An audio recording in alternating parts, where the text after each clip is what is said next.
done any of their online. Okay. So that wouldn't have been me. Okay, but I'm glad that we are working together. I speak fast, just so you know. And I am Sarah Stalker with Contact North. I am happy to welcome everyone to this pop-up PD webinar. And it's my pleasure to introduce our webinar moderator this afternoon.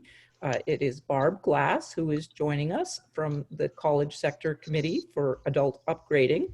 Barb is going to introduce our wonderful panelists this afternoon. Barb, over to you, please. Okay, thank you so much, Sarah. Welcome everyone to the third in our series of 6 pop-up PD webinars for this year. I know many of you have participated in webinars earlier this year and over the last couple of years.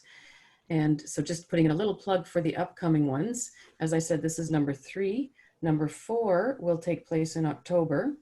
And the topic of that one will be the Skills Advance Ontario projects that have been funded by our ministry. The 5th webinar will be in November, and it's around the essential skills framework and updates to it that the federal government is making in the near future. And the final one is around workforce best practices in literacy education. So we're looking forward to seeing many of you at those later in the year. So today, to get back to our webinar number 3, I'm just scrolling through my flyers here. Okay. So we're very happy today to welcome 2 of our colleagues from AlphaPlus.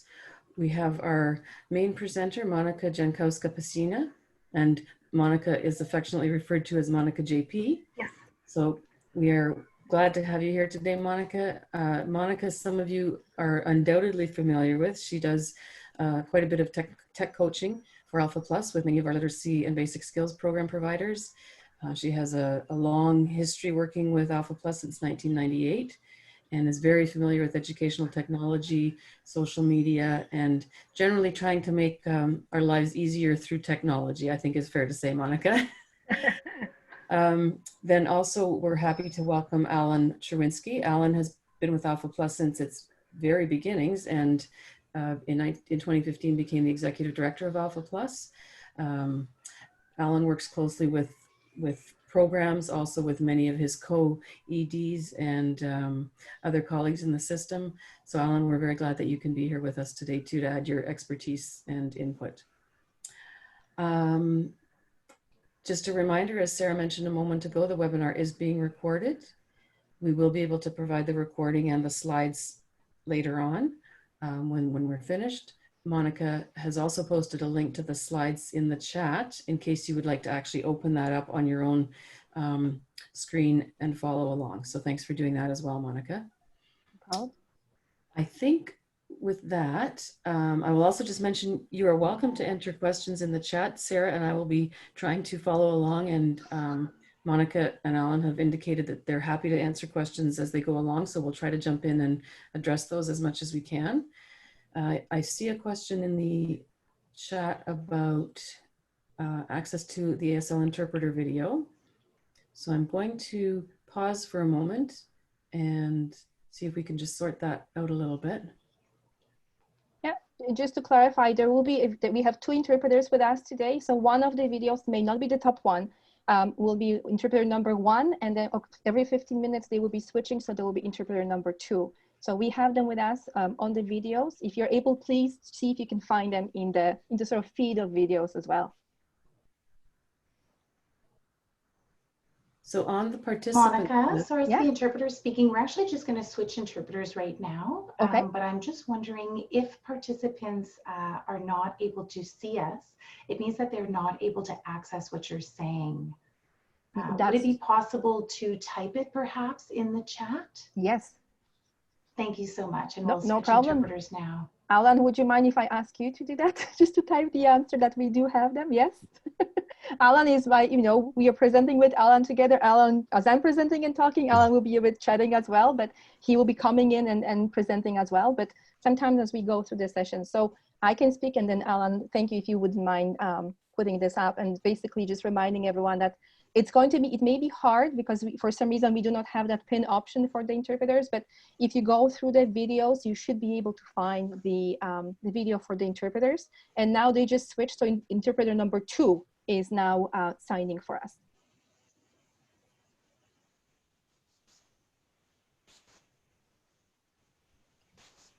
All right, so perfect. I'm just glad that we are sort of clarifying everything and sorting it out.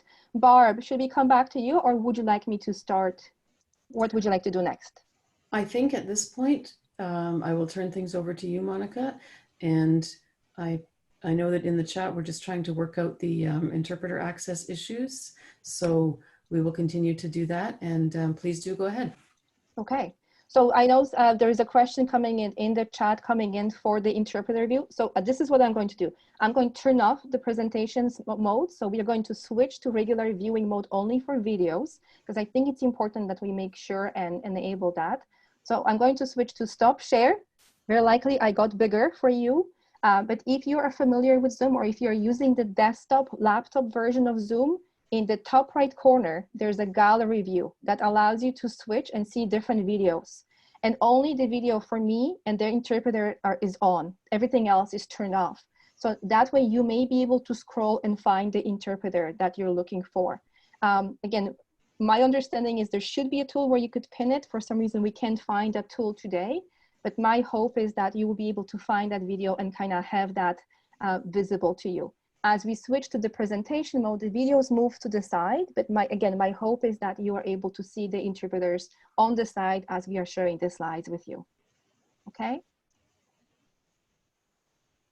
All right, so just to make sure everything works on this end, I am going to go back to screen sharing. Again, so that's going to change the view for everyone. And hopefully by now you are able to find the interpreters, and then you can see them and you can see me as well, plus our presentation slides. Okay. And do use the chat just to let me know what's happening so that I can try and see if that worked for you. Perfect. And yes, fantastic tip from the interpreter as well. Go to the participant list and then you should be able to see those as well. So, and hopefully that will work. Let's keep our fingers crossed. In the meantime, I am going to also remind you of the different settings we are having. So again, all the slides and information we share will be recorded and provided to you after the session. And there are a few sort of housekeeping tips for everyone. Your microphones are muted and we'll keep them muted throughout the session just to make sure that everything goes smoothly. The videos are off only for us and the interpreters are turned on to make sure that if there's no interruptions, there's good bandwidth for everyone.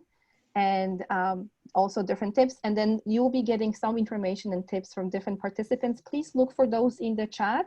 So make sure your chat is open. If you do not see chat right now, what you can do is open it up. And I do have a few screen captures to show you how you can do that. So when you were coming into Zoom, you had a toolbar at the bottom. In that toolbar was a chat. So if you open it before we switch, that chat may have stayed or may have disappeared. But Monica, it's Barb. I'm sorry, I apologize. I have to interrupt. Yes. I think we need to pause for a second because we are still having issues with access to the interpreters. So I'm gonna hold things for there just for a couple of minutes, and we'll resume as soon as we can. Thank you, and I apologize for the interruption. No. It's Sarah. I thought we did not have a Q&A panel this afternoon, but it appears that it is operating, and I have answered in the Q&A as interpreter 1 answered in terms of trying to access the interpreters.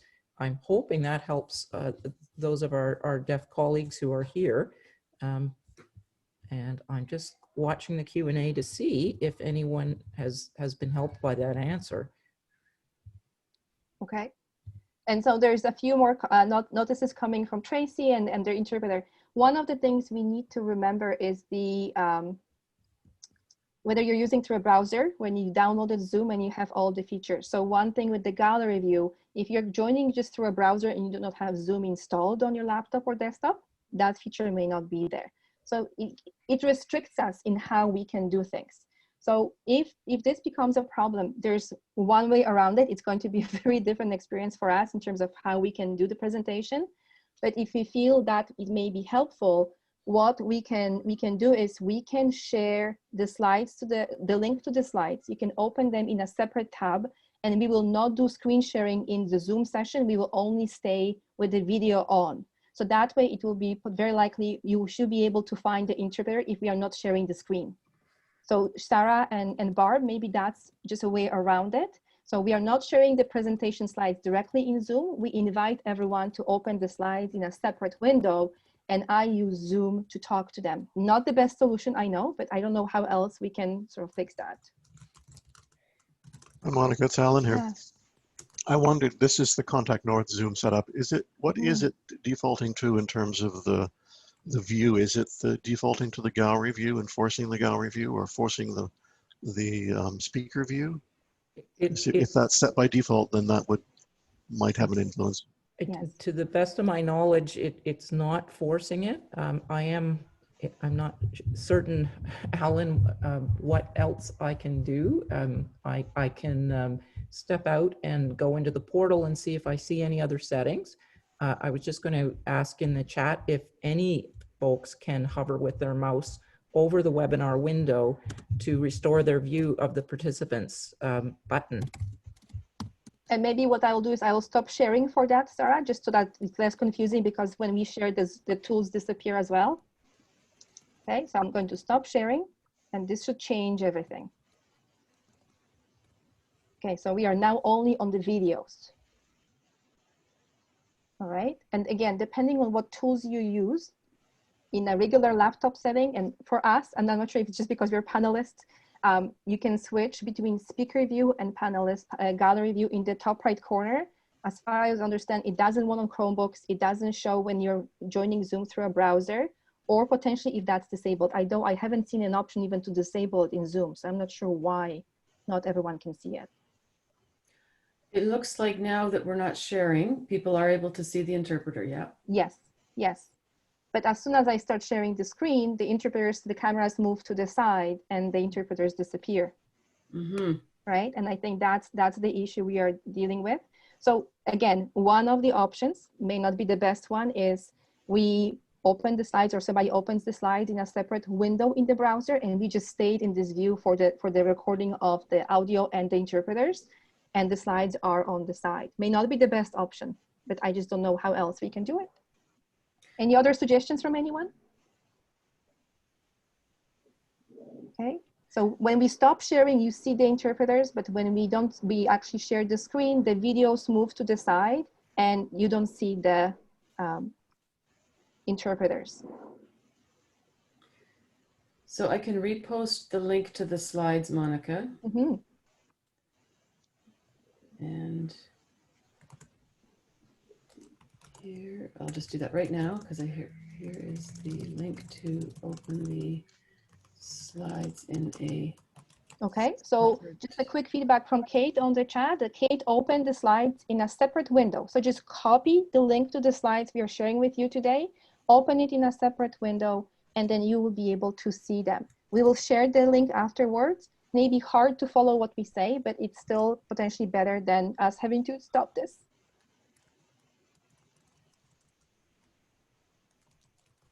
So I got at the question about difference between using webinar option versus meeting option. Usually in the webinar, participants are automatically muted and so on. That shouldn't affect your viewing of different things, but I'm not 100% sure. Okay. All right.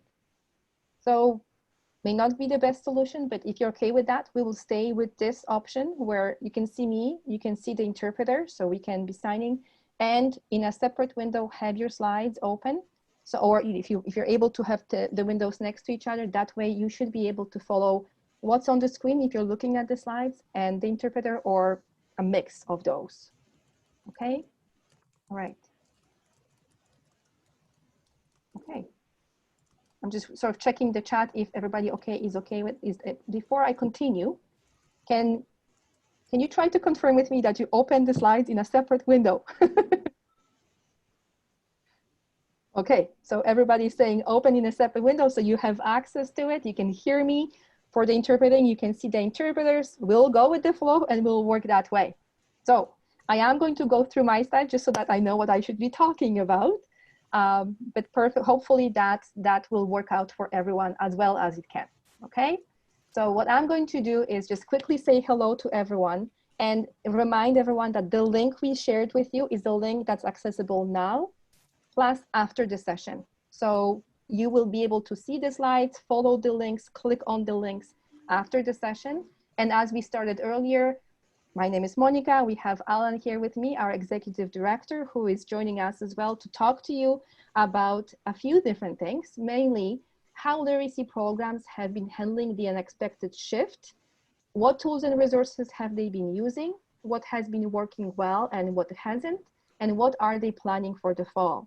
And really, this is from our experience and connections we have with the programs that we are working with, what we hear from different organizations, a combination of different things, but we also hope that for you, it's going to be a chance to share. So if you can use the chat, open the chat, and then still send messages, share what's happening for you as we go through the topics, that's our goal for the session today, working together, sharing, and exploring together. So very briefly about AlphaPlus, many of you know us. So you know that we work with literacy organizations across Ontario. We do provide free coaching services. So that may mean that we can either do it online or if possible, come out to the program and work with you and your team on exploring technology and different tools. We do face-to-face and online trainings, such as this one and a few other ones we have done in the past. Tech support if possible and however possible if we can. We also have advisory and working groups where you individually may be working in a smaller group with other literacy individuals, organizations, supporters on specific topics and themes, and then research and resource gathering. And I will be mentioning some of that as we go in today. So you may know me as Monica JP, coaching and consultant at AlphaPlus, and I have Alan with me here today. Alan, would you like to chime in and say hello? Hello. A few more words, Alan, maybe? Oh, well, welcome everyone. I think I don't want to take up any more time. Perfect. Okay, all right, so fantastic. Thank you, Alan. Before we go in, and I know this is tricky because we have so many different things going on at the same as well. I want to do a very quick activity with you, and it's going to be very brief. What I'm going to ask you to do, if you have a pen and paper in front of you, I'm going to ask you to use your dominant hand, the one you usually use, to write on the piece of paper, sparkling moments. Just write it out on a piece of paper. Okay, I'll give you a few seconds to do that.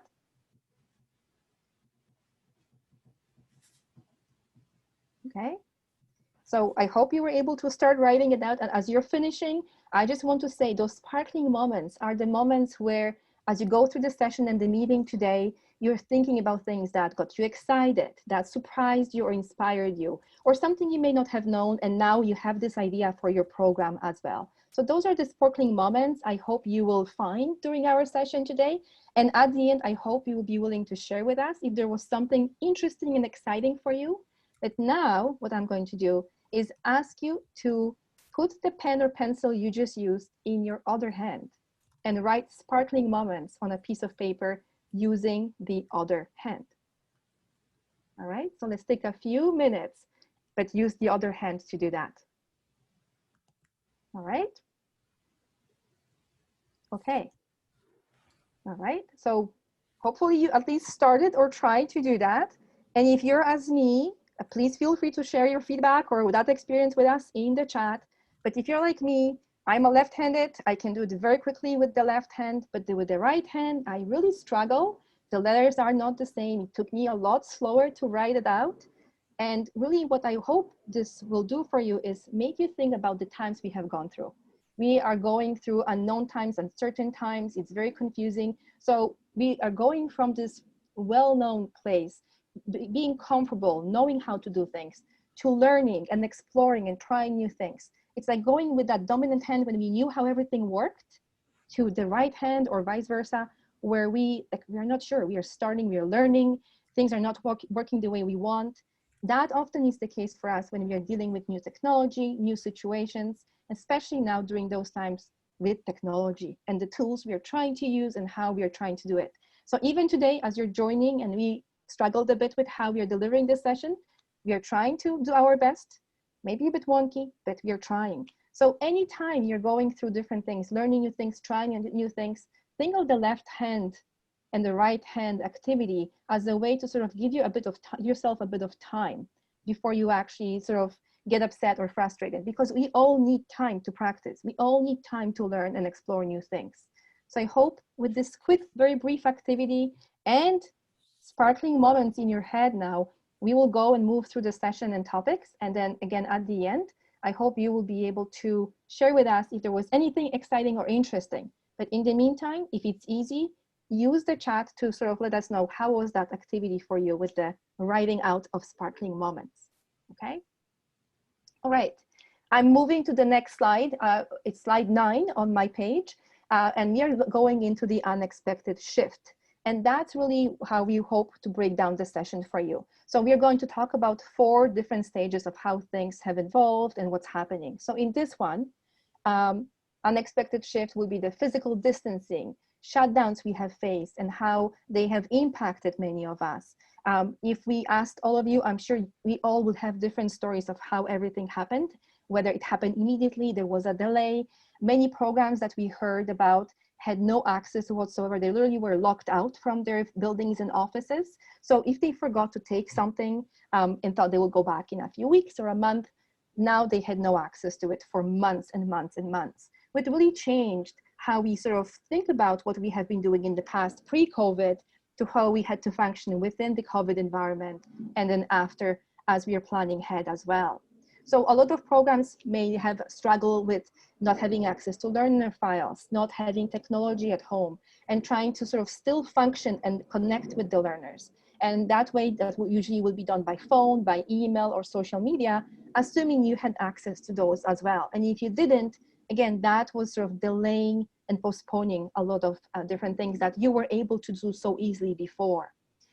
Many programs referred clients to e-channel for support if they were not able to provide online learning or shift quickly to online learning. And finally, many programs really realized that they may not have been as ready for the remote learning, or they were not there at all, which was not a bad thing. It's just that situation that happened really pushed that to the forefront, that the technology is right now one of the #1 things that we need to be able to connect and function at least for a while. And then so whether it came to having access to the server in the office, having access to some of the documents we had on a desktop only, all that really came to the forefront for us as we were hoping with all those issues on a daily basis. The big one, of course, was technology itself. Many of us may not have had devices at home, internet at home that we may need to use to connect, using our own phones, or learners not having access to that technology, or even not having computers at all. And us kind of realizing that we now need to be communicating with learners only by phone or in some other way. Not something we were prepared for and really planned for in that scope at least, right? But also updating websites, updating social media, things that were seemed easy and kind of not as important at the time, now again came to the forefront because they were some of the things we needed to use to communicate with the learners and also with our colleagues and other programs. So a lot of need for training, tools, and information sharing. And again, I just want to really highlight how many organizations worked together, started sharing information and resources, and helping each other to make sure that we learn from each other, we help each other as well. Such as this session today, we're doing a pop-up so we can share as much as possible with you as well. Now, as I will be going through the slides, you will notice on the right side, there will be some quotes and notifications about our June survey. So I will mention that a bit in a few slides, but just to let you know, we have gathered quite a bit of information from you, instructors and programs, and how you were coping during COVID-19, and we'll have a report coming out in a few weeks. But this was, some of the things that we really noticed was that a lot of the organizations really switched to, rather than teaching and learning and then worrying about the technology per se immediately, they really focus a lot more on helping and reaching out to learners to help them with mental health supports, getting food and access and information like that. So that was amazing how many programs were able to shift and adjust and really respond to the needs of their learners and the community as well. So kudos to all those programs, volunteers and individuals who really got involved and worked hard on that as well. Very briefly about what we did. I know that we got lots of questions about AlphaPlus and what we have been doing.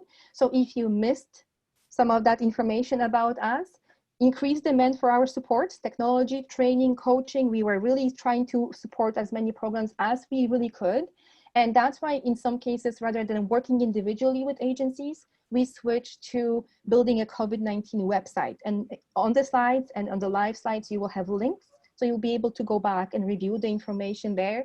So on the website, it's a Google site that we built where we put information and resources, tips, all kinds of information. Our team member, Tracy, who is here today, working really hard on sharing information for instructors, for learners, for parents, so they can be using some of the links that she found online or we found online and shared in that website. So as broad access as possible and reaching out to the community.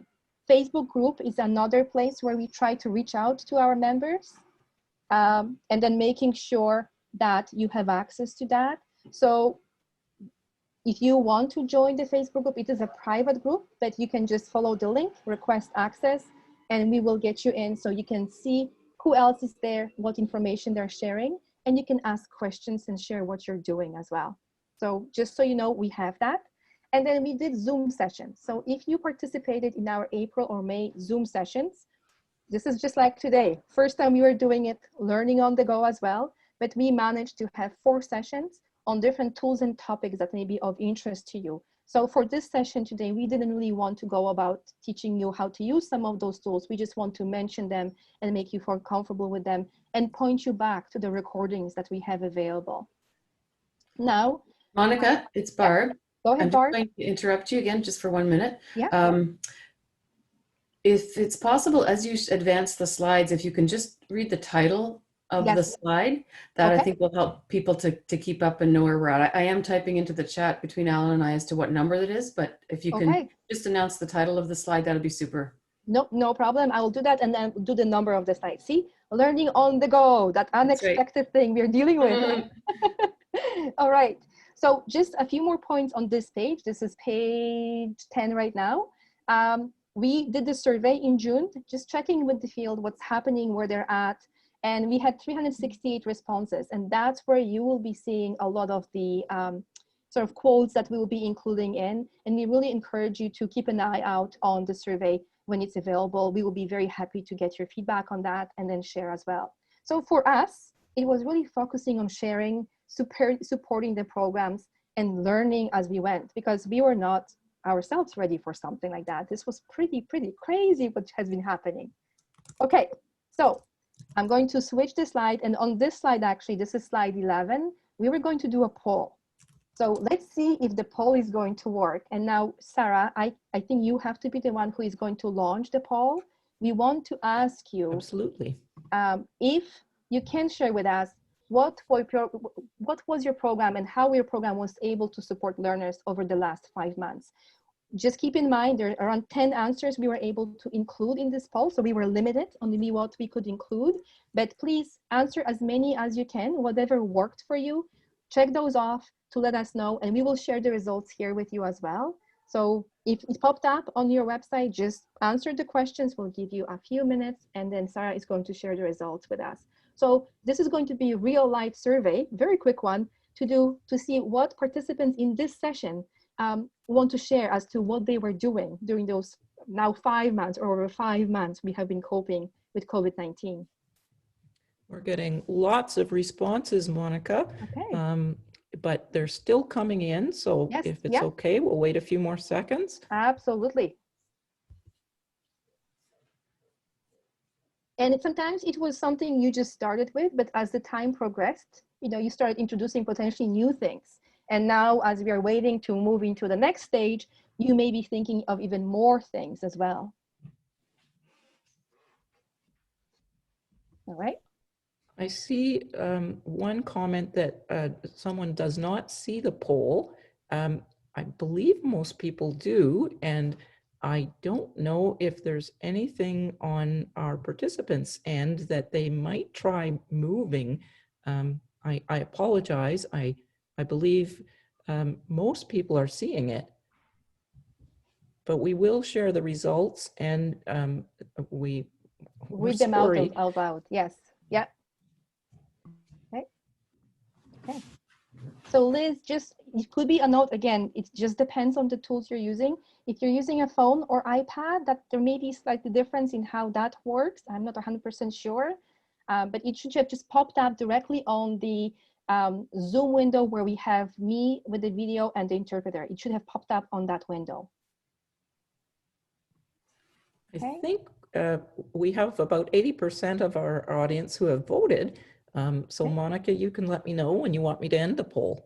Yeah, go ahead. If you feel that's okay, please do so. Okay, will do.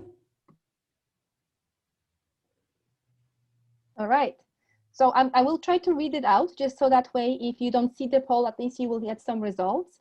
So print materials sent to sent or picked up by the learner. So those are really printable resources that programs shared with their learners. And physical papers, documents, 48% of our participants today did that with their learners. When it came to phone calls, 81%. Emails, 93%. So I think that's the #1 tool that was used as well. Video meetings or calls, 65%. Texting messaging was 67%. Website, so it could be existing website or a program may have built a website, 28%. Facebook page or group, 40%. And Instagram, 7%. And I believe Sarah will actually have access to those results afterwards, which we can include in the follow-up. So you will be able to see that feedback as well. But when we look at the numbers, email, phone calls, then we are looking at texting, messaging, and then I believe video meetings. Those sort of will be the top ones that we will be very popular, and then other ones as well. But it is a mix and a combination. And then it all depended on our skills, what we are able to do, and how quickly we were able to adapt to that as well. So Sarah, if that's okay, I'm going to ask you to close the poll. Perfect. I'm going to switch to slide 12, which is titled Tools and Resources. And that's where we want to talk about some of the tools that programs have been using. And your poll really shows us that it's really matching what we have been hearing from the programs as well. Zoom, we are using it today, and many programs started using it with the instructors or learners as well. Google Meet, which comes with a Gmail account, programs started using that as well. Microsoft Teams, something that sort of started becoming a bit more popular May, June, but organizations started using those, and I'll touch on that a bit later. Skype, Facebook Rooms that got introduced during COVID-19, just so that people could communicate with each other and have video calls as well. And finally, WhatsApp. So even though some of them are specifically for video calling, others are just sort of part of other tools like messaging and then posting. Many of those were used by programs to stay in touch with their learners. And one of the things we sometimes talk about is finding the learners where they are at. So if Zoom potentially may have been new to them, but they were comfortable with Facebook or WhatsApp, many instructors chose to find them there and reach out to them that way, because it was easier and faster for the learners to use that. And if you look at the June survey, which is just a very quick quote on the right side, the vast majority of individuals replied that video conferencing and phone calls were really, really big and important during those times, and they still are. And so if you're able to use that, that's fantastic. If you're thinking about that, you can see others are using it as well. And not only just to connect and check in, but also for instruction. So that's something to think about, and we will touch on more as we go on, okay? I'm switching to slide 13. Tools and resources continue, but I wanted to talk about examples.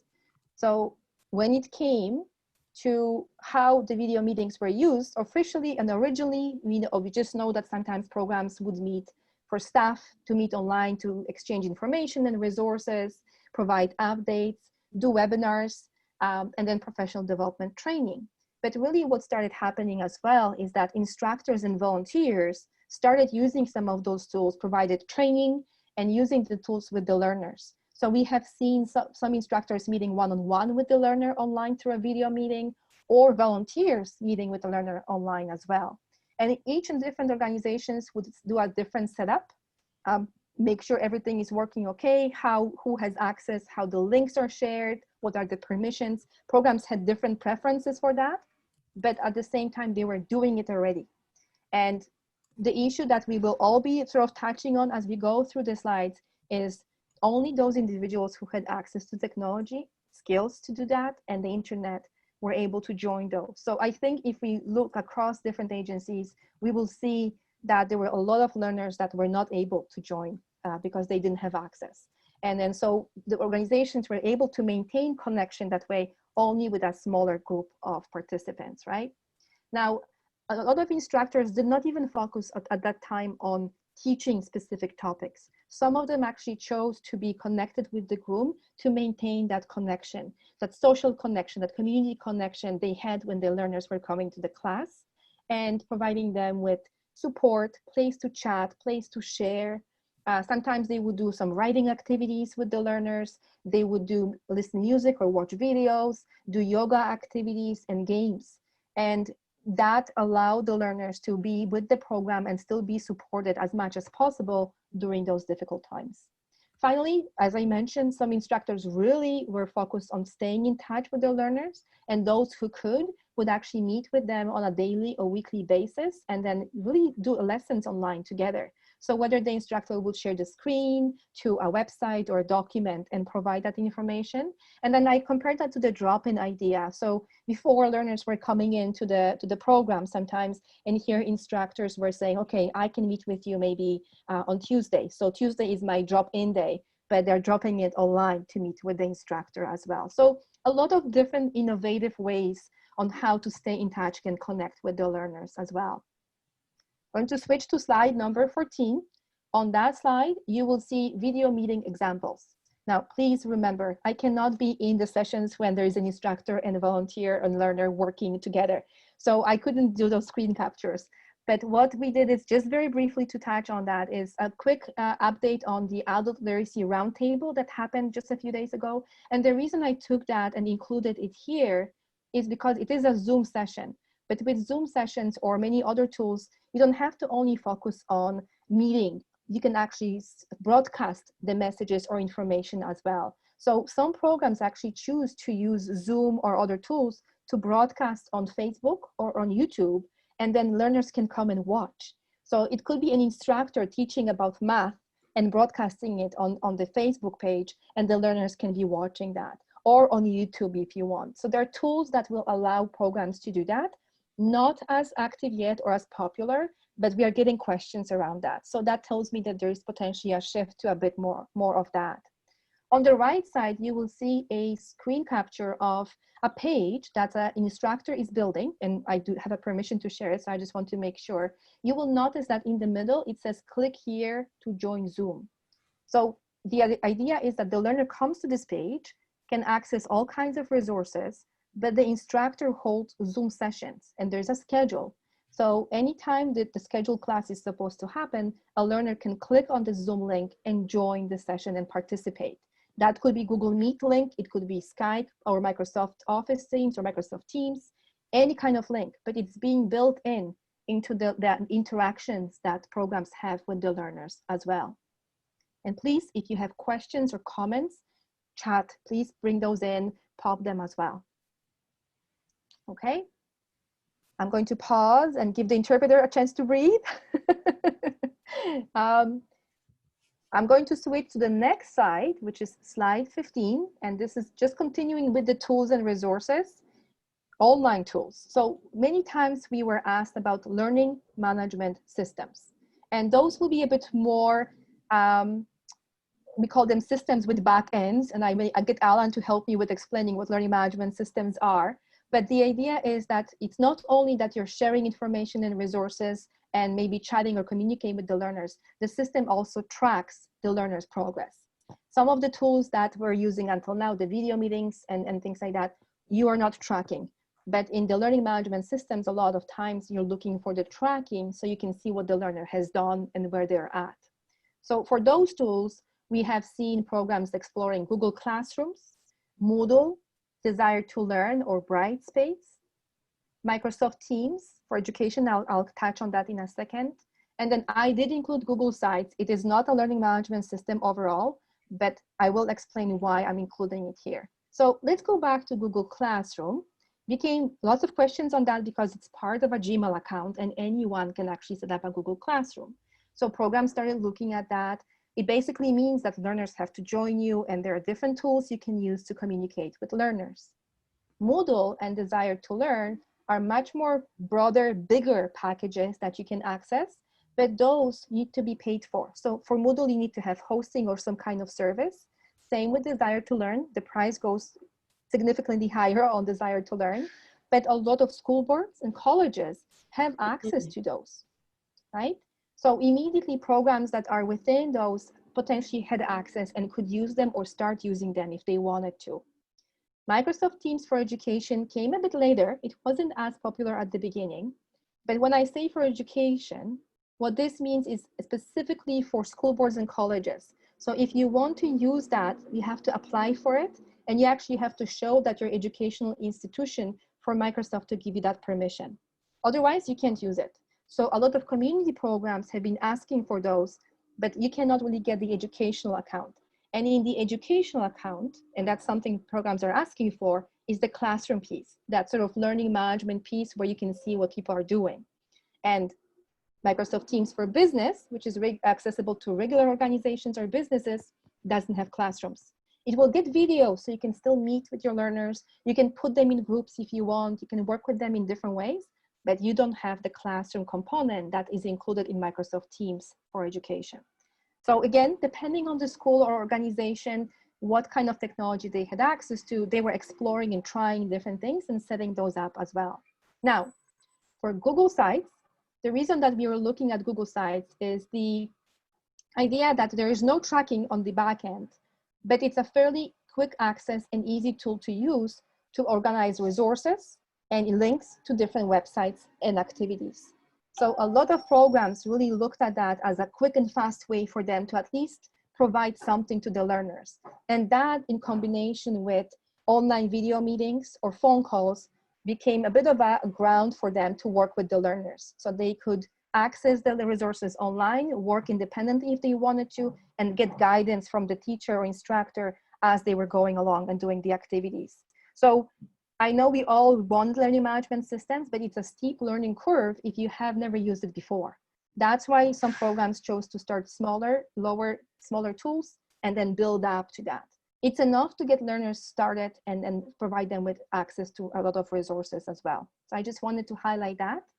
And college respondents were twice as likely to use an online learning management system because the schools had access to them compared to school boards and community programs. So notice in community programs, it's less than half of what colleges have access to. So again, depending where your program is and what access to technology you have, it makes a very big difference. Okay, all right. And then Lisa, you create your own embedding Google Forms into a Google site so we could track. Perfect. I'm going to touch on Google Forms as well. So that's a really good segue for that. And there are all kinds of different chats coming in. So I just want to make sure that if I miss anything, please chime in for my panelists to make sure that I don't miss any comments or feedback you want to share with the rest of the group. I know you can watch the chat, but if there are things we should bring up in here, please bring them in and we will highlight them.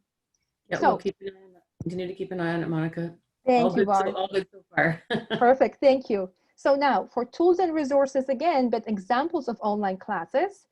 As I mentioned, school boards had access to all kinds of different technologies. So some programs started using those, or at least started learning about them and exploring if that's something they may want to continue. Others started from scratch.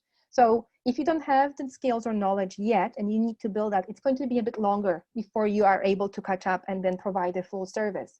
But many programs have been using the last few months to actually do that, to learn and explore and build so that they are ready. And they're telling us that even if they go back to face-to-face delivery, they very likely will still rely on a lot of those online resources to provide access to links, make it easier for learners to find information and review, connect with the instructors. So very likely there is a big shift into that blended learning model where there's some face-to-face, some online combination, and then things are progressing in a slightly different way than potentially before. Of course, everybody is worried about learners' ability to function in online environments. It's not only about having a phone or tablet or internet, it's also being able to navigate through that, to connect, to find your way around. If learners were not exposed to that before, and instructors, that becomes a bit harder and requires that extra effort to get everybody on board. Now, what really we notice is that for lower level learners, the Google sites have been working pretty well. But again, this is not level learners who need actually the printable copies. So I will be reminding you, everybody as well, that for the level of learners where there's no internet knowledge or skills, no access, it's still very hard to work with those learners in the situation we are in right now. I know some programs are opening, learners are starting to come back, but what happens if we have to shut down again? So a lot of programs are starting to really take a look at, how do I prepare for the next round? Can I put some of the resources online? Can I teach my learners as they're here with me right now to go online if necessary? So there is a bit of shift in the digital skills and what's being taught in the classes, or the demand that's coming in from learners to know more, to be able to do more as they move forward. We can't forget about the fact that, all of us were asked to fill out applications online, apply for CERB and so on. A lot of limitations for lower level learners who don't have access to that. So a lot of programs would sometimes help on the phone or do something to make it easier for them. And without being able to be there face to face, again, that push is on the learner to have the skills to do that. So it's a tricky situation to be in for sure. Alan, anything else that you would like to add to the online classes component? I know you have been connecting a lot with programs. Just don't forget to unmute yourself. Yeah, I did remember that time, Monica. Thanks. No, I mean, we have found that a lot of people have explored the larger learning management systems just to poke around them a bit, but they tend to be a bit overwhelming for what programs need. It's sort of more of a long-term commitment to maintenance and care and feeding of the product, and the creation of content is much slower as well than it might be in something that's more pared down, like a Google Classroom, which really isn't that robust a learning management system. But we do have some examples of Moodle courses and Moodle material. I mean, the eChannel, a good number of the eChannel have been creating courses in Moodle for many years. Lots of programs have learners enrolled in those Moodle courses. But for a small program to administer a Moodle server is a bit overwhelming. There's been an ongoing problem with the school board programs getting access to Desire to Learn or Brightspace that the school board may have. The administration may not allow the literacy program to register learners in those products just because of licensing concerns. But people have been making great strides with the sort of smaller products like Google Classroom. Yeah. Thank you, Alan, for sharing that. And then really what we are seeing in terms of the sort of shift as well is that a lot of instructors are taking the content that they have, potentially worksheets, activities, documents that they had in printable format, and putting those online as PDFs. So if learners have access to a printer, they could print it, or at least they can open and review it online. If they can't, they also are using Google Forms or some kind of forms or quiz options to be able to put some of those activities and make them a bit more online friendly, so they could be filled out and accessible to learners. A lot of videos being used to share information, links to resources and different websites such as GCF Learn Free and so on. So a lot of push for that kind of resource sharing as well. Okay. I'm moving to slide 17, and on slide 17, you will see we have two examples with links. So you'll be able to review those afterwards, and you may have seen them already. So the one on the left side is a website built by instructors at the Learning Group in Kitchener-Waterloo. We actually were working on as a coaching site this year, and they started putting it together in February. We were trying to make sure that because they have multiple locations, they wanted to have one place to send learners and share resources, kind of review them before they get shared. So we started building this site. So when everything shut down, this became #1 resource for them to use with the learners. And a lot of times they were able to guide the learners over the phone or tell them where to go on the page. and the learners managed to do a lot of learning as well. So this was amazing to see how that kind of page became an amazing resource for those instructors. And they are very happy to share the resources. So thank you, Susan. I can see you're here in the chat. Thank you, Susan. I know you guys worked so hard on it, and I'm always so proud to share your resources and the work you have done, because I really hope that it made a difference for you, for your volunteers, and for the instructor and learners as you were going through the COVID-19 as well. So please feel free to put some information in the chat on your experiences as well. On the right side is a website built by Simcoe County District School Board. And I'm going to slow down for that for the interpreter. Simcoe County District School Board. Yes. It is basically a group of instructors as well, but they're at 8 different locations working together. So they, again, also came and built a website that will have all kinds of resources embedded, PDF documents for learners to open that they can practice and work on. So you will see there's PLAR in their computers, English, math resources, extra stuff they added just to keep the learners engaged. And again, they will be working with them through video meeting or phone calls or email to guide them and help them out that way, with hope that learners will get more and more comfortable. And as we shift or adjust, they will be able to either come back to the class and work in class or make it a combination as well. So a lot of great resources for you to try and at least see. I really encourage you to go to both and see how they are set up. Different approaches, different layout, but a lot of amazing resources as well. Okay. I'm switching to the next slide, which is slide 18. Tools and resources again, but mobile apps and texting. And this one, I'm just quickly going to touch on SMS, Text Me app, Facebook Messenger, and WhatsApp. Some of the 4 or 5 tools that we heard were very, very popular. Again, that's where the learners potentially did not have computers. They only had phones or tablets, and very likely only phones. So in this case, a lot of programs actually chose to still stay in touch and connect with the learners that way. If you look at our survey, French community and school board respondents were at least twice as likely to text learners compared to colleges, but it doesn't matter, just look at the percentages. 67 to 76% programs actually contacted their learners through mobile apps. Before COVID, it was starting to happen. Programs were using texting and messages, but not to the same extent. So again, reaching to learners where they're at and connecting with them through that way as well, okay? So please consider those and make sure that you try them. I'm going to go to the next slide, slide 19.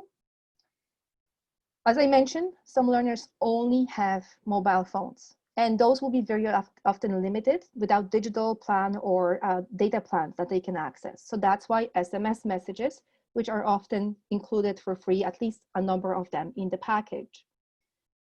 They were checking on them. So very often you can't really text activities and things as much. So the goal of connecting was really to check in on the learners, connect with them, see how they're doing, remind them of what's happening if the program is closed or where they can go to get more information. Sometimes they would send links to websites or games or videos that they would suggest to watch, not as much as checking in, but some. And then sharing interesting applications as well. So I know even Susan was sharing some of the apps with her learners to make sure that they can do some things and work on their own if they can't come to the program and work with the instructor, but the instructor could guide them a bit. So there was still a bit of that support. Now, calling and video calling within apps is very often for free. So that's why sometimes they were not using some of that. They just wanted to actually access the learners. And because the apps have that built in, so the internet or the cost wasn't as big or significant issue as trying to use regular internet or data access. And some libraries and other buildings have actually Wi-Fi hotspots outside on their parking lots. So then if somebody wanted to connect using their mobile devices, we know they were actually pulling up to those locations and using the Wi-Fi there to be able to communicate. And again, very often, it didn't mean it was learning per se. Often it was actually checking emails, communicating with family, checking in, getting information they needed, maybe information from the government or guidelines that they needed to follow. So all kinds of different tools that are used in many different ways. And instructors were helping and guiding some of those learners in how they can do that as well, okay? So Andrea, I can see you use Facebook Messenger with 2 of our learners. Even sending worksheets just needs to be in JPEG format. Perfect, Andreas. Examples like that are awesome. Thank you. Okay. Slide number 20. I'm not used to doing this way, but so I apologize that we're kind of jumping through the slides, but I hope it allows you to flip the page and follow a bit. So I want to mention just a few more tools, and I'm very mindful of time. It's 2:55. I know we have another half an hour, an hour and a half for our session, but I totally understand if, you know, if you're busy and everything. As I said, we have the slides for you for afterwards. Email and phone calls were really #1 tools that were used by many programs, but also Google Forms. So Google Forms really allows you to create quizzes, surveys that you can use. If you use SurveyMonkey, it's an alternative to that. If you use Microsoft, Microsoft has its own forms that you can also build, with the idea being that instructors and programs now could collect information from the learners without relying on paper. So they could send a link to the form and the learner can answer questions, provide information, do activities, even quizzes, so they can work with the content they're learning. So that was a tool. And now on the next slide, I'll show you a few examples. Canva, if you heard about Canva, C-A-N-V-A, Canva, it's actually a tool to create online designs. So as programs started switching to using a bit of social media, updating learners, they wanted graphics, posters, information, whatever you want. Canva has tools for that. So more and more instructors started also looking at that as a way for them to get pictures, to get different layouts that they may be looking for as well. So a tool that became much more popular during the COVID times as well. Of course, many of you know and use GCF Learn Free and use other online resources. So that shift, if we don't have it, there's stuff online we can share and you know, provide to our learners. That was a big jump, and that's fantastic. That's the whole idea of sharing and working together. YouTube videos, that's another one. New shift now, I'm going to mention it because I'm going to forget later. More and more organizations are now creating videos to promote their program on YouTube or online, plus instructional videos to actually teach students. So then you can provide lessons and guidance to students through a video, and then they can work with some online content or documents where they do more activities. So a slight shift in how we deliver that, specifically because it's a lot of strain on an instructor to be meeting with different individuals throughout the day. There's a limit to how much you can do. But if you have a recording, your learners can review the video and work with that. And there's no limit on how many of them are actually reviewing or repeating the video, so they can watch it over and over, right? And Lisa is sharing, you have started building mini lessons in Google Forms as well for the easiest access as PDFs. Fantastic. I know you have an amazing example. I am actually going to mention your Google form in the next slide. But just very quickly before we jump to that, Google for nonprofits is something we as AlphaPlus mention to organizations because it is available for free to nonprofits. And you have to go through the setup process and application process. You have to involve TechSoup and so on. But a lot of organizations where they needed emails for staff, they needed access to some kind of storage, building Google sites, building forms, they actually wanted to have that package available to them so they can administer and work within the package to have access for the entire organization and team. So a spike in the interest for that as well. And of course, your own organizational websites and social media. Big barrier for many, because a lot of times you will have somebody who will update the website for you. And now you're trying to very quickly respond to the needs of the learners, put the notifications on the website. So a bit more interest and demand for how do we manage WordPress websites? How do we change something on our website? And then working with your potentially people who you have accessing your website and doing it for you, or shifting to doing it on your own. And same with social media. How do you access social media? Who has access to your social media? And making sure that staff knows, has the training and supports in being able to do that. So big spike in that, but still a long way to go for many organizations as well. And because a lot of those tools change over time, it gets tricky and harder for many of us to be able to do that. And of course, purchasing laptops and internet sticks. That was a big thing, even though we got a lot of requests. When we did the survey, not a lot of people actually purchased them because of course you need resources for that. But a lot of organizations, if they had the equipment, they lent it out as much as possible. And if they didn't, they tried to get equipment purchase it with the resources they had, and then provide that to the learner so they could still access the learning and be, have access to supports as well. Okay. So Pinar is sharing, we have been purchasing laptops as well for students. We haven't thought about the internet sticks. Perfect. So Pinar, thank you for sharing that. We sometimes forget, sometimes learners do have internet. And so if the money is an issue, it's looking at if they have internet, if we get them tablet or phone or a laptop, then they could be using and accessing it, and sort of a combination. So each program had to really review where they're at, what the learners have access to, really sometimes call and really have a list of, this learner has laptop, this one doesn't, what do we do, right? A lot of different things to consider as well. So think about that, and then please share if you have done something. I know agencies did purchase laptops and devices, so if you want to mention that, please to do so. And then just again, from the survey we have done, school board said 71% of learners have a home connection when they did their surveys. Half of the college learners likely have a home connection. However, only 31% of community-based programs had internet. And so again, please keep in mind that we had a limited number of participants, but we have seen that a lot of the demand for the internet sticks and laptops was very often in the community programs and remote areas, of course, right? So that there is a need there, and demand is sort of continuously increasing, especially now with school boards going back and staying home and learners doing all kinds of stuff. One computer per family, it becomes more and more complicated. So I was actually talking to one instructor this morning who was reminding me, saying, well, you have to remember that if a family has a laptop and the parent may have been using it to take classes, and they have 2 kids, now those 2 kids may be using it for school, so the parent may not be coming back or may be delaying coming back because they don't have the technology anymore, or they're limited in how much they can use it. So things sometimes we don't even think about that, that may impact our intake, right? So a lot of things like that make a big difference. Google Forms examples, just very quickly.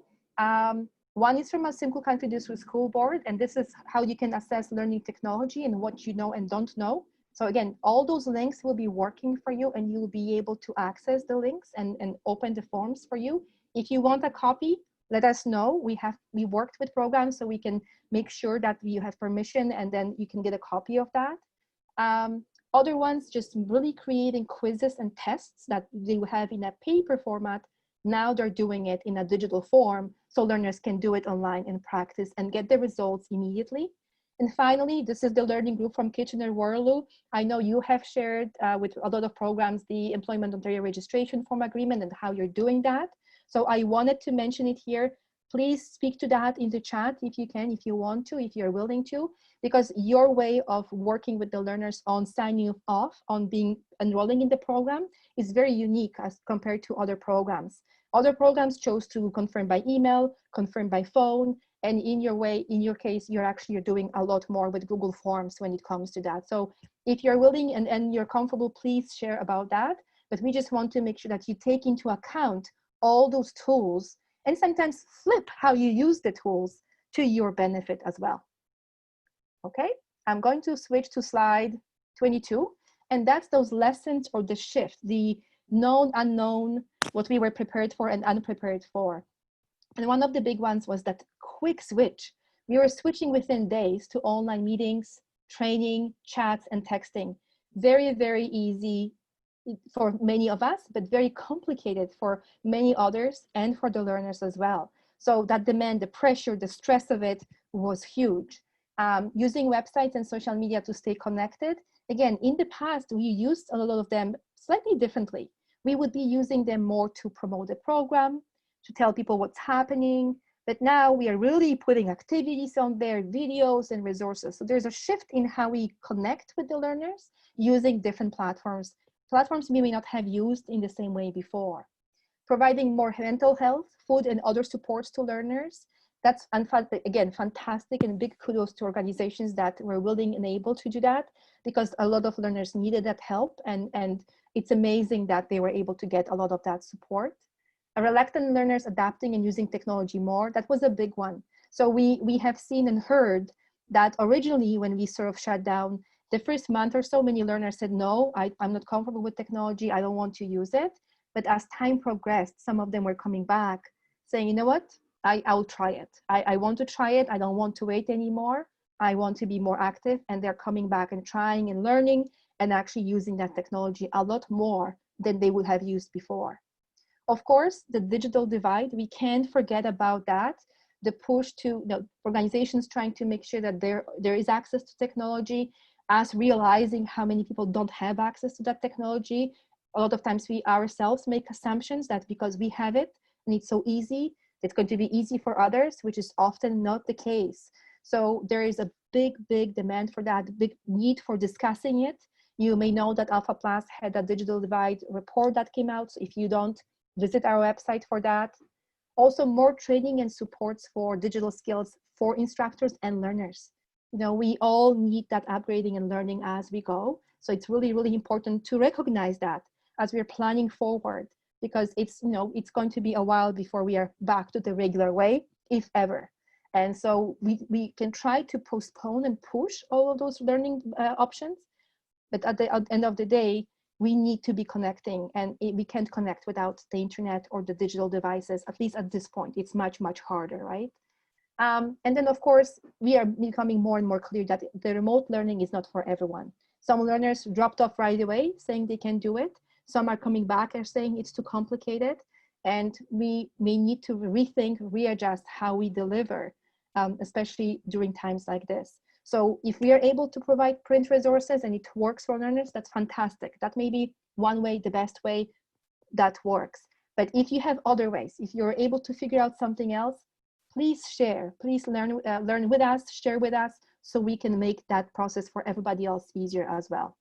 And again, on the organizational side, we have been seeing that shift from programs really just meeting their own server on location or their own desktops, now considering more cloud services and hosting files and folders outside of the office. So in the situations like the one we dealt with, where you can't get in, you still are able to get your contact list, to get your documents and work on them, even without being able or having to go to the office. So that could have been that they set up Google Drives or Microsoft OneDrives. Some organizations actually went and set up like remote access to their computers at the office, but they didn't have that before. Many different ways in how they had been doing it, but it all meant that it had to be rethought and reorganized very quickly as well. Okay, perfect. So I'm glad that I can see there's activity in the chat, so please share and talk to each other as you can. Going to what's going to happen in the fall. And that was the trickiest part for us, because we went through some of the lessons and sharing and information, but the planning ahead is a lot harder because we don't know. And really, as we were planning this session and developing the slides for you, many programs we were connecting with were telling us we still don't know. So it's only within the last week or so that the school boards are hearing what's going to happen and the programs are developing the plans, but they change from day to day. So whatever they decide one day, now is kind of changing or shifting, or new things are coming back with ideas and information as well. So please be patient and then share that information as well as much as you can as how you're planning to go back. I know some programs already opened up and are seeing their learners, often one-on-one with safety precautions, so the barriers, the equipment that they need, signage and everything in place. Others are rethinking their models and really thinking about including more blended learning in their classes. So maybe some online, maybe some face-to-face, or a combination. And that will continue after. Whenever what happens after, there will be more of that digital component. Many are developing websites, resources, videos as we speak. Like really right now, the last weeks of August and September, everybody's working, trying to get those working, so that even if they don't go back physically, they can actually restart and at least connect with the learners online. And this time they're a bit more ready for it because they had some time to learn and adjust over the summer months, right? So that was actually interesting as well, that many programs took vacations, but many continued working, learning, exploring. I have seen many instructors on vacation, learning on their own and working and exploring. So, much busier for everyone over the summer months than it was in the past years. And of course, we are looking for those ideas and resources for low-level learners. It's really hard beyond the way we are used to delivering those kinds of services, coming up with some new ideas. But I know many of you have that. Many of you are exploring and trying different things. So if you notice something is working, please share with us. And one of the big things, it's something that we forget, when we were discussing it with our team, how do you plan for another wave of shutdown? Like, what do you do? So more and more programs are actually keeping that in the back of their minds and sort of developing plans that even if we reopen physically, if we shut down, can we teach our learners to go online? Can we make sure they have equipment? So if they can't make it face-to-face, they're equipped to be able to join us or meet with us online or do at least some activities online. So that sort of planning is in place and on the back of people's minds as well. So a few more resources for you. I know this is a long session. Slide 24. If you just want to make sure for getting ready. I do not have a lot of tech resources because a lot of that is organizations building websites, packaging their resources into PDF formats so they can share it, developing online resources and so on. But one thing that really is sort of coming up in discussions as well is those safety plans. And the Aurelia and District Literacy Council, Kathy from Aurelia and District Literacy Council, ODLC, was kind enough and brave enough to share with us her pandemic plan. Her office already opened, so they have some learners coming in, not a lot, but it gives them a chance to learn and reevaluate and see what happens, how they're opening, and then what needs to take place. So she kindly agreed to share the plan with you, so you can access it, you can review it. Feel free to provide feedback and share yours as you're starting back. Those plans can be mostly about physical space and safety, but they could also include digital technology plans as well. So don't forget about that component. What are you planning about accessing resources if there's a shutdown? How are your staff team going to do that? How are your learners going to do that? Lots of things to consider that we may forget about. So please remember that as well, okay? Slide 25, and this is really me coming back to you. I know there was a lot of information that you were going through and sharing as you were going, but I really want to make sure that you use the time and share in the chat any ideas. What's your program planning and doing? What are you going to reopen over the next few weeks? If not, are you going to go online? Are there resources you have been developing that you find useful as well? Okay, and then a question from Jennifer. I would be interested to know what intake assessments people are using and how they are doing this online. Perfect. So some of those Google Forms you have seen, there will be good examples for you, Jennifer, if you follow the links. I know there was a discussion a bit here as well. Programs have different ways of doing it. So some programs will actually open the document or assessment form they have done before and ask learners on a video call to answer the questions, and they will type it in. Others will send it to the learner if they have a chance to fill out the form or do something that way. Others will do forms with assessments and questions in there. But the types of questions that get asked can be different from program to program as well. So we have some resources we can share, and then please contact us if you want more. And then as Lisa is saying now, there is a package that they have that may be willing to share. So that's fantastic. Thank you so much, Lisa, for doing that. Anybody else? Are you building websites? Are you building even actual documents, reviewing how you have packaged your workbooks for your learners? Anything like that? Tell us what you're doing, okay?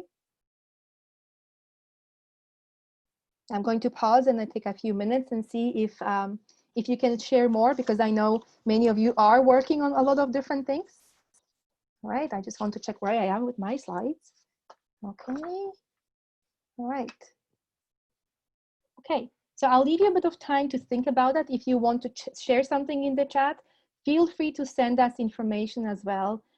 Afterwards, we can add it to the slides. If there's something that you're willing to share, we will be just adding it to the resources section. And Ashley, there's a message from you. The sign tool has been very helpful for learners who do not have a printer. We send our usual printed material as PDF, and the learner can respond directly on the PDF.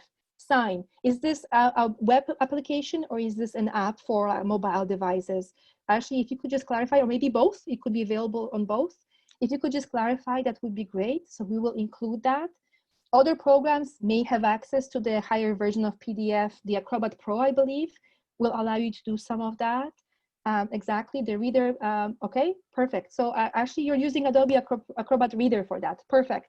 Not all the features sometimes, but if that works, then why not use that, right? And there's other applications and tools that will allow you to deal with, at least with the paperwork and some documentation that needs to happen. Another tip I heard about, and I did not mention it when it came to Microsoft Teams, if your organization is thinking about that. One organization we are working with is using the Microsoft Teams for business, so not the educational component, but they are using it with learners to do videos so they can watch videos together or participate in online meetings. But on the back end, the instructors and the volunteers are working within teams to have resources in one place and share notes with each other. One thing that's kind of interesting about Microsoft Teams meetings is that the chat on the right side, we have a chat here in Zoom. The Zoom administrator has an option to save the chat and share it and so on. But in Microsoft Teams, it automatically gets saved. So what they told me is that if they will be doing activities with the learner, sharing documents or chatting with the learner, they plan to save that and put it in the learner package or in the learner file, so that it's sort of proof of what they have done with the learner. And that will be potentially a bit easier than them having to make notes about each session that they had. So people are trying, and then sort of reverting how they do different things as well, all right? So, okay, so Ireri making videos using Loom to do videos, and then sometimes with Zoom. In both cases, you can record. Loom is fantastic. You can install it as a browser extension on your browser, or even download it. Will allow you to record yourself with you on the video or without you. And again, those instructional videos that you may share with your learners. So you can build a package of resources that they will have access to as well, right? Okay. Also, 2-week in-class training on Google Suite, Google Classroom, and then blended learning after that. So Helen, thank you for sharing that as well. That's really good to know that your program is exploring that. Of course, we all need that, time to learn about the tools, figure out how they work. And then I'm glad that you're able to have that, and then you're introducing it as well. Magda is asking, is anyone administering milestones at this time? So that would be good to see if you get feedback.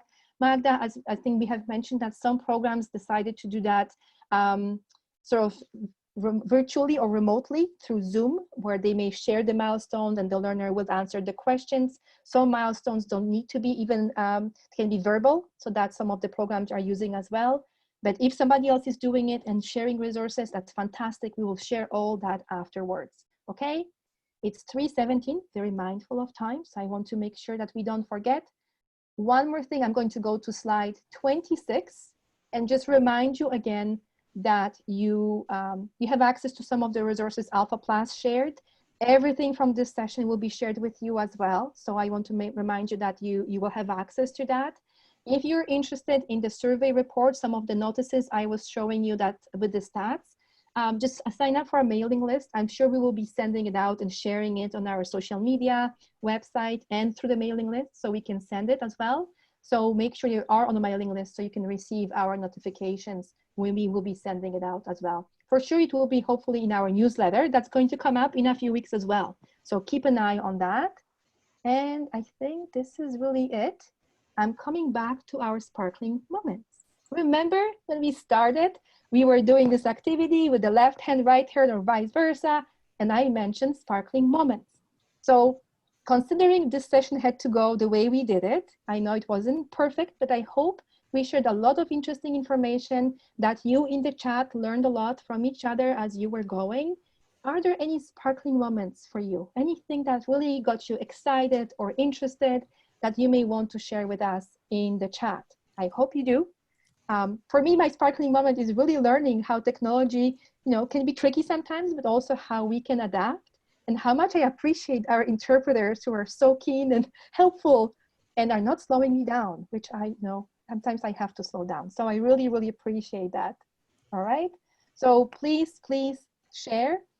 Link to the mailing list, Anastasia, please, don't leave before I post it. I want to make sure we do that.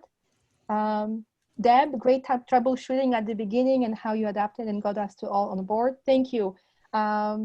Bethany, having the interpreter, I'm so glad we were able to work it out. I'm sure as we go and learn, we will figure out all those glitches and settings to make sure everything works the way it needs to work. It's not easy with a big group, and it's not easy with a range of devices. which we are using to join, right? Because again, the functionalities may be also slightly different.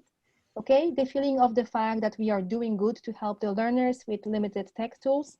Fantastic, Swati, thank you for that. Links to the surveys, the resources, perfect. And so this is a reminder from Barb, so I'm going to highlight that as well, that at the end of this session, we do hope you will provide a survey response and let the team, the pop-up PD committee, and to us as well, how you felt about this session, what worked, what maybe we may need to improve on. So Barb put in a link to the survey. So before you leave, please make sure you fill this out. And then Helen, I'm hoping we can share resources so that we don't have to each reinvent the wheel. That's fantastic. And as you can see, Lisa, he's our, sharing guru. She's so open to sharing, Lisa's team, to sharing all those resources. So please do not stop, do not hesitate, ask each other and share with each other. Alan, I didn't give you too much chance to speak today, so please feel free to chime in at the end as well. I don't think you've taken much time to breathe, Monica. No, I just wanted to say that it's nice to see how willing people are to share these things and the questions that have come up. It's often a challenge for us to collect them and figure out where to post them. Yeah. But if anyone wants to send us something, we can post it up onto the COVID-19 website. We could distribute it in the Facebook group if that was appropriate, if people are willing to share, which it's really encouraging to see that they are. There isn't really a single place that all these things can go. But we can distribute them as much as in any helpful way that we can. So thank you. Yeah, no, thank you so much. And I can still see those, please think of those sparkling moments. I know those are hard times for us. So whether it's work related, whether it's personal, if you go about your day and then sometimes just pause for a few minutes and sort of think, was there a sparkling moment today? What was my sparkling moment today? I'm sure you will find more than one. And it will really make a difference for you and for all of us. And hearing your feedback and how it makes a change for you as well, just to be part of this group, part of this community. Big kudos to the pop-up PD committee for coming along and building this session and having more in the future. So please make sure that you sign up.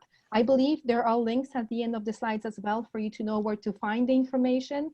Go and see the previous slides. See what we post at the end and go and attend the new ones. Again, that sharing, coming together, working together, it's so important for many of us. So thank you so much. I'm going to hand it over to Barb and Sarah, just in case I missed anything or if there's anything else, Barb and Sarah, you want to add, okay? Okay, I'll just turn my video back on, Monica. Perfect. I got another participant during the meeting. Oh. So thank you so much, Monica and Alan, for being with us today in the pop-up PD session. We apologize, for some of the little glitches at the beginning around viewing the interpreters and gaining access. It was a good workaround, though, I think, that you sent out the link to the slides and we were able to follow along. So that, I believe, worked out fairly well. I would echo your comments and Alan's that it's wonderful to see how much people are willing to share, and the less that we have to reinvent the wheel, the better. So thanks so much to those who have offered to share and others who have, I know will take up those offers. I'll just, at the risk of repeating myself for about the 5th time, I did put the link in the chat to the webinar evaluation. And Monica, if you can, I'm not sure if you're on slide 29, but as you mentioned, yes, for those of you following along, slide 29 has links to the pop-up PD resources. It also has a link to the evaluation that I put in the chat for this webinar, and then registration link for the future webinars as well is there on slide 29. perfect. So we at some point in the webinar, we had a maximum of our 100 participants. So that's fantastic. And we again, thank you for taking the time today. Thank you for your patience with a couple of our glitches. Really would like to especially thank Sarah Stalker from Contact North, who provides the direct technology support for each of our pop-up PD webinars. And she's been able to do a lot of things on the fly during the webinars as she's needed to. So it was a great example today of what we all experience every day right now in our world of trying to do many, many more things remotely, both personally and professionally. So I wish you a great afternoon and a great last few days of August. Again, thanks, Monica and Alan and Sarah, and we will look forward to hopefully seeing you at the next webinar if you're interested in attending that one in October. Thank you. Thank you so much, everyone, again. And just again, kudos to our interpreters for being Yes, so thank you patient for with the us and working so hard today. Yes, absolutely. Thank you to the interpreters. Thank you. Feel It's our free pleasure. Thank you.